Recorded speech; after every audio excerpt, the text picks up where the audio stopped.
আমরা সবাই এমন কাউকে চিনি যে ক্লাসে সবার মনোযোগ আকর্ষণ করার জন্য ক্লাসে উল্টাপাল্টা জোক ক্র্যাক করবে, উল্টাপাল্টা প্রশ্ন করবে, টিচারকে হাত তুলবে বিভিন্ন কারণে।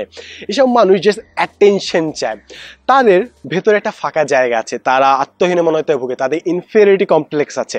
তারা মনে করে কেউ তাদেরকে বেল দিবে না, কেউ তাদেরকে পাত্তা দিবে না, এবং সেই বেল পাওয়ার জন্য, সেই পাত্তা পাওয়ার জন্য তারা বিভিন্ন এক্সট্রিম কাজ করে যেন তারা অ্যাটেনশনে চলে আসে, তারা যেন স্পটলাইটটা পায় মানুষের জন্য।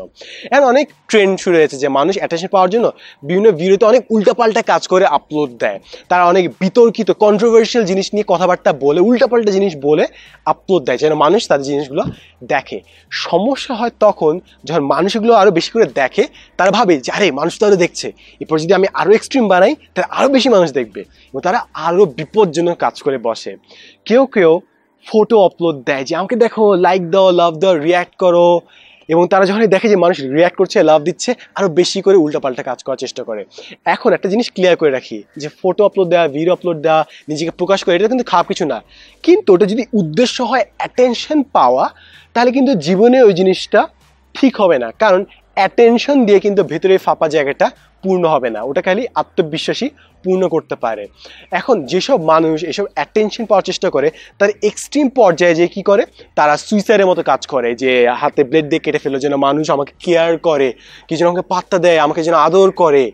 এইসব মানুষকে যারা এসব করে, ওদের কিন্তু মানুষ ভালোবাসার জন্য টেক কেয়ার করে না, মানুষ একটা দায়িত্বের মধ্যে জিনিসটা করে। তাদের মনে হয় একটা বোঝা যে মানুষটাকে কেয়ার না করলে সে হয়তো আরও বিপজ্জনক কাজ করতে পারে, তাই তার দেখভাল করে, ভালোবাসার জোরে করে না।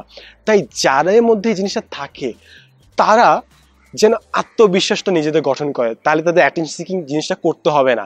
এবার আমরা আমাদের সাইড থেকে জিনিসটা করতে পারি, সেটা হচ্ছে যারা এসব অ্যাটেনশন নেওয়ার চেষ্টা করছে, যারা বিভিন্ন বাজে বাজে জিনিস মানুষের গালাগালি করে, বাজে মন্তব্য করে, ডিসলাইক দিয়ে, এমনকি আমি এই জিনিসটা দেখেছি যে বিভিন্ন মানুষ ডিসলাইক দিয়ে কিংবা ফেসবুকে যেসব জায়গায় লাইক দেওয়ার কথা, লাভ দেওয়ার কথা, ওইসব জায়গায় অ্যাংরি রিয়াক্ট দিয়ে, স্যাড রিয়াক্ট দিয়ে মানুষের অ্যাটেনশন পাওয়ার চেষ্টা করে।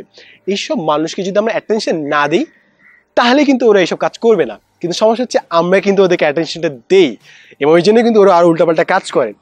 তাই এখন থেকে আমরা যখন এইসব মানুষকে দেখবো, ওদেরকে যদি আমরা অ্যাটেনশনটা না দিই, ওদেরকে যদি অ্যাটেনশন আমরা না দিই, তাহলে কিন্তু আমরা ওদেরও মঙ্গল করছি, নিজেদেরও মঙ্গল করছি, নিজেদের টাইমটা ওয়েস্ট করলাম না একদিকে, এবং ওদের মঙ্গল করছি। কারণ ওদেরকে যদি আমরা অ্যাটেনশনটা না দিই, তাহলে ওরা ফিউচারে আরও বিপজ্জনক কোনো কাজ করবে না।